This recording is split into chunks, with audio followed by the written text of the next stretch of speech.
हर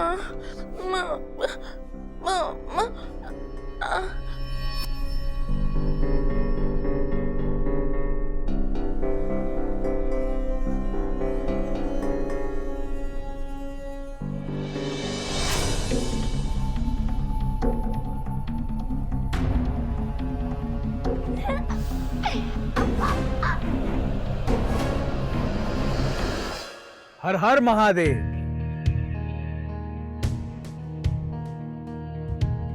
बच्चे भी भगवान का रूप होते। जितना प्यार एक आम बच्चे को देखकर आता है, उतनी ही संवेदना एक मानसिक रूप से विकलांग बच्चे को देखकर होती है। हमारे देश में ऐसे कई बच्चे हैं जो हमसे और हमारे समाज से सहानुभूति नहीं बल्कि समान अवसर की उम्मीद करते हैं, और हम कभी कभी उनके इशारों को समझ नहीं पाते या फिर समझना ही नहीं चाहते। मैं विनय आनंद आज फिर लेकर आया हूं एक ऐसे ही मानसिक रूप से पीड़ित मधु की कहानी। बिहार के समस्तीपुर जिले के रहने वाले सूरज एक बिजनेसमैन थे। सूरज अपनी पत्नी तुल्लिका के साथ रहते थे। सूरज और तुल्लिका अपनी बेटी मधु की परवरिश बहुत शिद्दत से करते थे।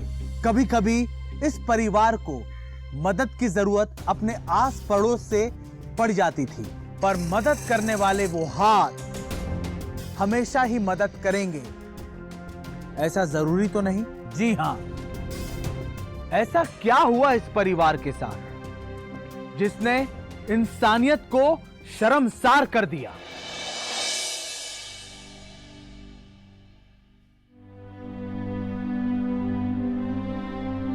अरे इस बार इतना खर्चा कैसे बढ़ गया? पिछले साल के मुकाबले 2 गुना ज्यादा। अरे सूरज भैया, खर्चा तो बढ़ेगा ही ना। महंगाई कितना बढ़ गया है और ऊपर से स्टाफ का तनख्वाह भी बढ़ा दिया है, तो खर्चा तो बढ़ेगा ही ना। हाँ वो तो ठीक है, लेकिन अचानक से इतना बढ़ गया। चलो ऑफिस में चल के इसको चेक करते हैं। हाँ हाँ, ऑफिस चल के चेक कर लेंगे। अरे तुलिका, ऑफिस के लिए हमें देर हो रही है, चाय लेके आओ जल्दी।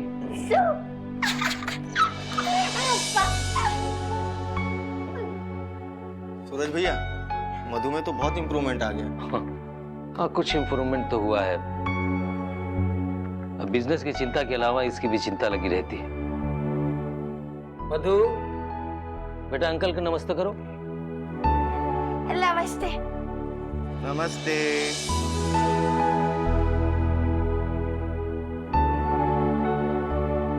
लो चाय आ गई। चाय पियो ना। एजी 1 मिनट सुनिए ना।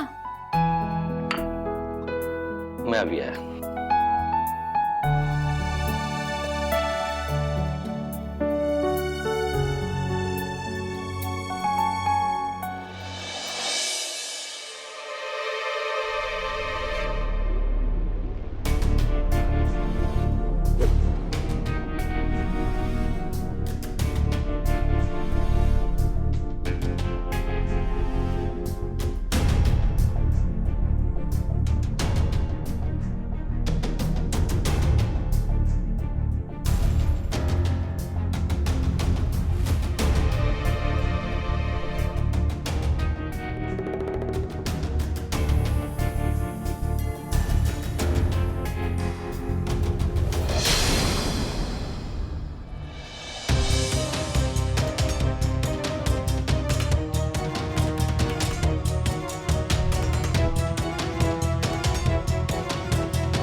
क्या हुआ वीर? मधु कहाँ चिल्ला रही है?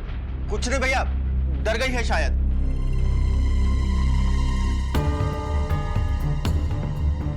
क्या हुआ मधु? बेटा रो क्यों रही हो?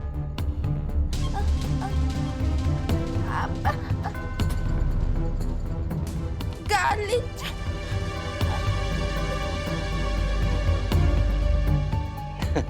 लगता है तुम्हें पहचान रही है। मधु, बिस्किट लो। लो लो।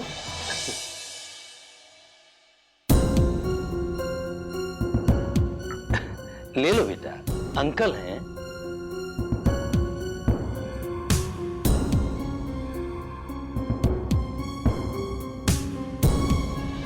क्या बात कर रहे हैं? हमने तो आपकी सारी किस्त भिजवाई है, आपको पैसे नहीं मिले। अच्छा, आप चिंता मत कीजिए, हम वीर से बात करके आपको आपके पैसे भिजवा देते हैं। ये वीर ने पैसे क्यों नहीं भिजवाए?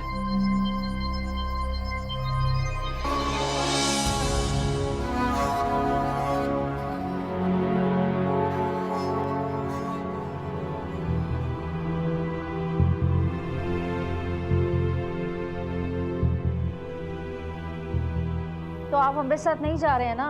अरे 100 बार कह चुका हूं कि हमको नहीं जाना है। यहां इतना बड़ा घपला हुआ कि लगता है कि सर फोड़ लूं। आने दो आज उस वीर के बच्चे को, छोड़ूंगा नहीं उसे। हाँ हाँ, और विश्वास करो उस पर। हमारी बात मानने में तो नानी मरती है आपकी। अब ऐसे भी हमारे खानदान में कोई भी फंक्शन होता है ना तो यही सब होता है। जा रहे हैं हम अकेले, मत जाओ हमारे साथ। अरे जाओ ना, बस मुझे अकेला छोड़ दो। और ठीक है, जा रहे हैं अकेले ही। अब मधु का ख्याल रखिएगा और जाके फोन कर देंगे।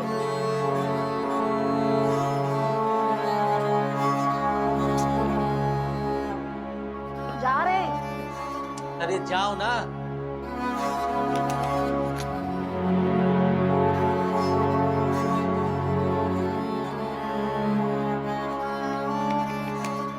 शाबाश बेटा, ये फाइल तो हमने देखा ही नहीं था। अरे बाप रे, हमारा साथ इतना बड़ा साजिश। वीर, हाँ, आज तुमको हम बताते हैं। अरे काहे बुला लिया सूरज भैया, और ये फाइल काहे खोल के बैठे हैं?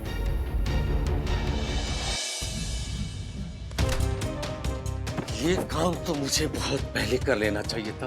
18 लाख का घोटाला किया है तुमने, ऐसे कैसे जाने तू? अरे मुझे क्या मालूम था कि तू मेरे पीठ पीछे चूड़ा घोंपे करे। जो काम मुझे बहुत पहले करना चाहिए था ना, वो आज मैं करूंगा। मुझे मेरे 18 लाख चाहिए।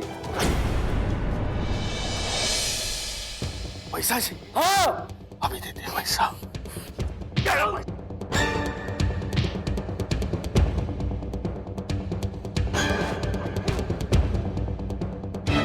क्या आप हमें बता सकते हैं कि आपके पति ने आत्महत्या क्यों की? आत्महत्या? नहीं दरोगा जी, ये आत्महत्या नहीं कर सकते। जरूर इनका कत्ल हुआ है।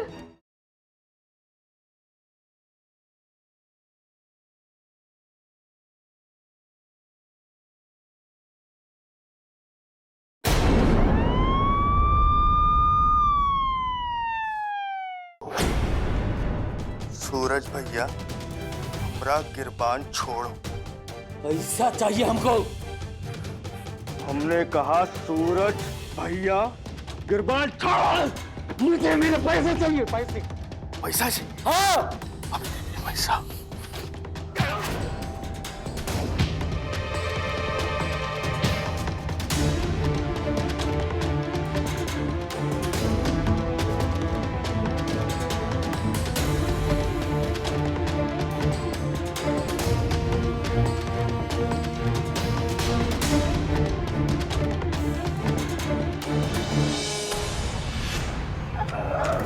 मम्मा, मम्मा।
बच्चे के रोने की आवाज़ सुनाई थी, तो अंदर आके देखा तो एक लाश लटक रही थी। मैंने तुरंत आपको फ़ोन कर दिया साहब।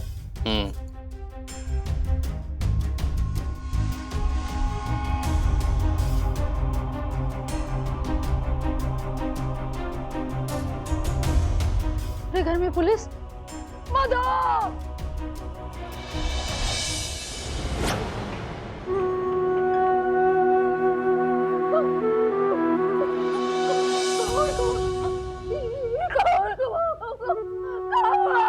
आके खोलो, आके खोलो, आके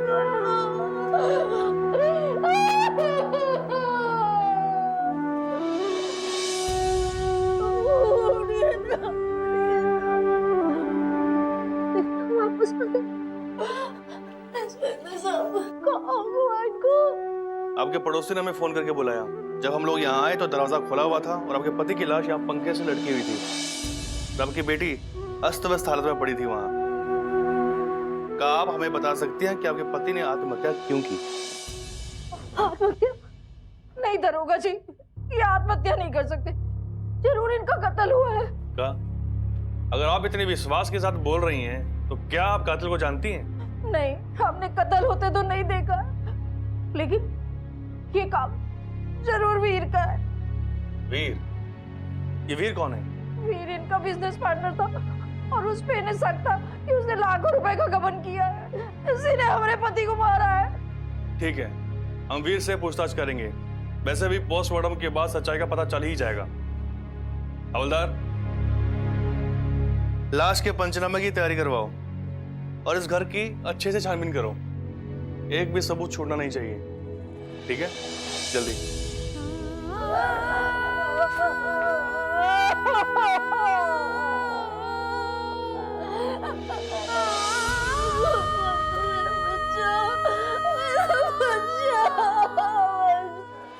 तुम पर शक काहे ना करे।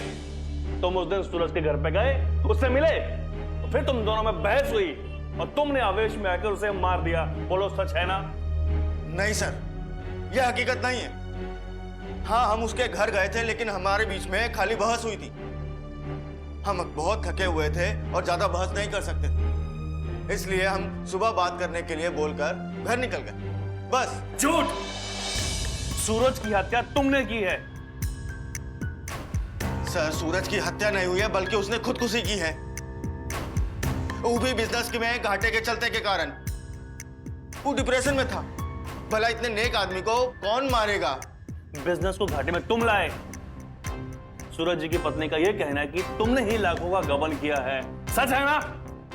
माफ कीजिएगा सर, अगर हमने गबन किया होता तो हमारे खिलाफ रिपोर्ट होती, चौकी होती, पुलिस होती, मगर नहीं। ये सब हमको फंसाने का साजिश है। देखिएगा, कोर्ट में हम बाइज्जत बरी होंगे। देखते हैं, और तब तक तुम्हें हम इसी जेल में सड़ाएंगे, समझे? हवलदार, इसे गाड़ी में डालो। इसे फौरन मजिस्ट्रेट साहब के सामने पेश करना है।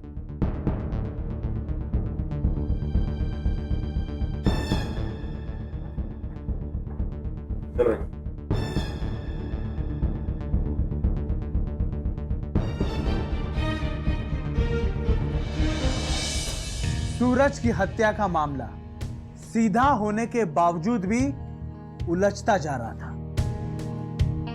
तुलिका और इंस्पेक्टर ऋचा ने दिन रात सबूत इकट्ठा करने की बहुत कोशिश की, लेकिन वो लोग नाकामयाब रहे।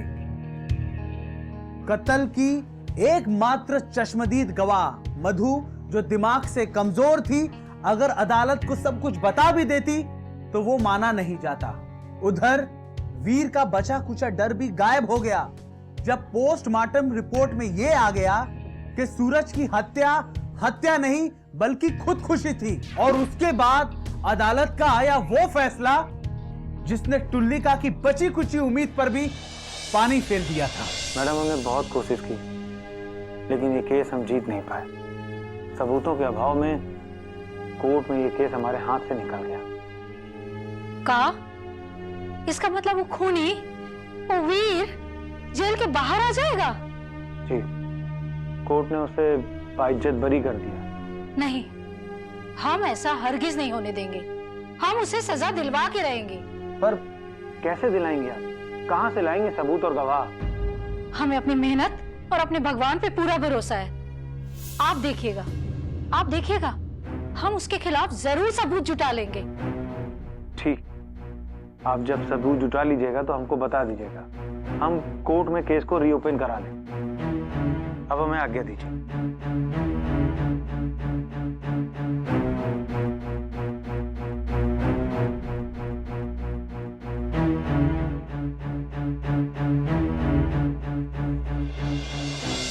किसके मुंह में गया, किसके मुंह में गया? मधु के मुंह में गया। इसको भी, इसको भी। अरे वाह, इसने भी खा लिया। अब किसके मुंह में गया, किसके मुंह में गया? मेरे बच्चे के मुंह में गया। अरे वाह, अरे वाह। मधु, मधु, पानी, पानी, पानी पी ले मेरा बच्चा, पानी पी ले, पानी पी। मधु, बच्चा, चल चल चल बेसिन में चलो। वहाँ पे बाबू का मुंह धो देंगे। पेट दुखता है। पेट दुखता है? ठीक हो जाएगा बच्चा, दवाई ठीक हो जाएगा। मामा है ना, मामा डॉक्टर के पास लेके जाएगी अपने बच्चे को। मामा डॉक्टर के पास लेके जाएगी, दवाई दिलाएगी। मेरे बच्चे को बहुत दर्द हो रहा है, दर्द हो रहा है। चलो चलो। समझ में नहीं आता ये सब कैसे कहें कि आपकी बेटी मधु 2 महीने से पेट से है। आपको सबूत चाहिए थे ना, तो ये है ना सबूत, अब दिलवाइए इंसाफ। मैं आज ही कोर्ट में ये रिपोर्ट जमा करा के केस को रीओपन करवाता हूँ, लेकिन साथ में हमें मधु के बच्चे और वीर का डीएनए टेस्ट करवाने के लिए कोर्ट में गुजारिश करनी होगी।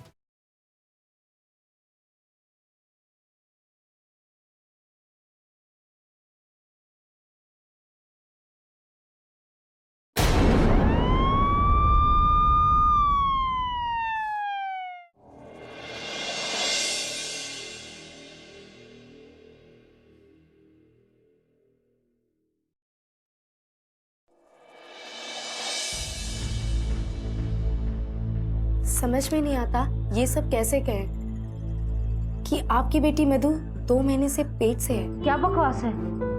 आपको जरूर कोई गलतफहमी हुई है, ऐसा हो ही नहीं सकता।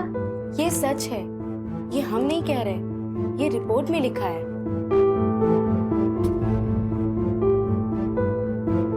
डॉक्टर, क्या कहा था अभी आपने? कितने महीने से? 2 महीने से।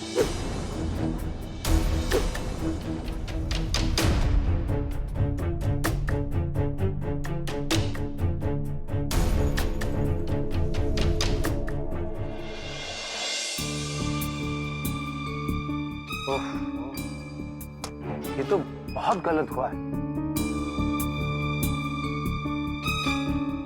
वो जो गलत होना था वो तो हुआ, लेकिन अब जो उसके साथ होगा ना, वो बहुत ही गलत होगा। उसे तो फांसी की सजा दिलवाएंगे अब। आपको सबूत चाहिए थे ना, तो ये है ना सबूत, अब दिलवाइए इंसाफ। जी हाँ, आपको इंसाफ जरूर मिलेगा।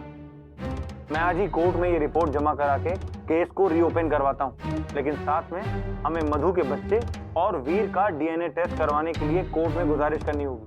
लेकिन उन सबसे पहले हमें मधु को थाने ले जाना पड़ेगा। वीर के खिलाफ एक और एफआईआर दर्ज करवानी होगी। उस मुझौसे को सजा दिलवाने के लिए हम कुछ करेंगे। चलिए वकील साहब, चलो बेटा।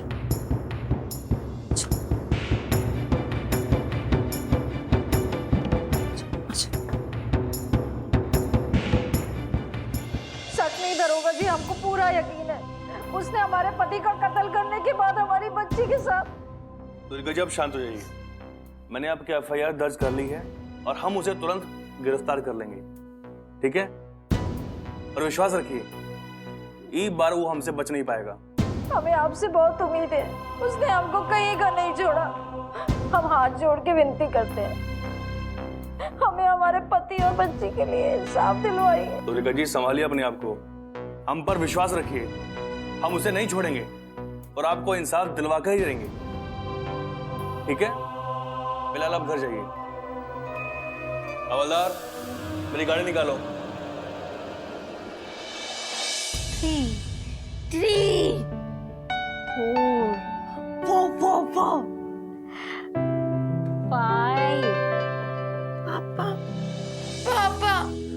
5 पापा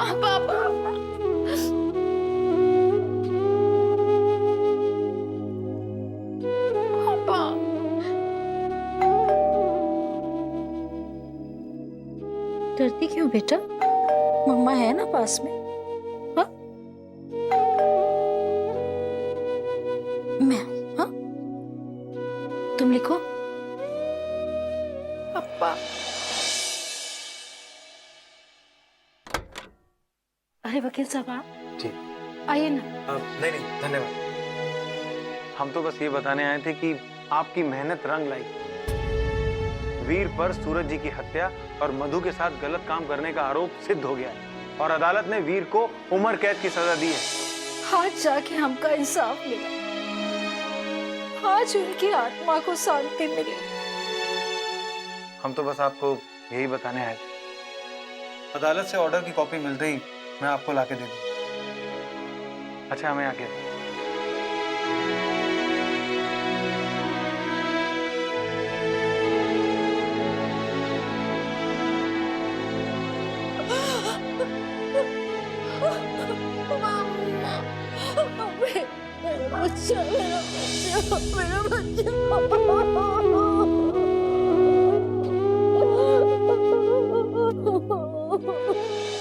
सच्चाई की डगर जितनी भी कठिन हो, वो इंसान को कभी भटकाती नहीं, एक ना एक दिन मंजिल तक पहुंचाती जरूर है।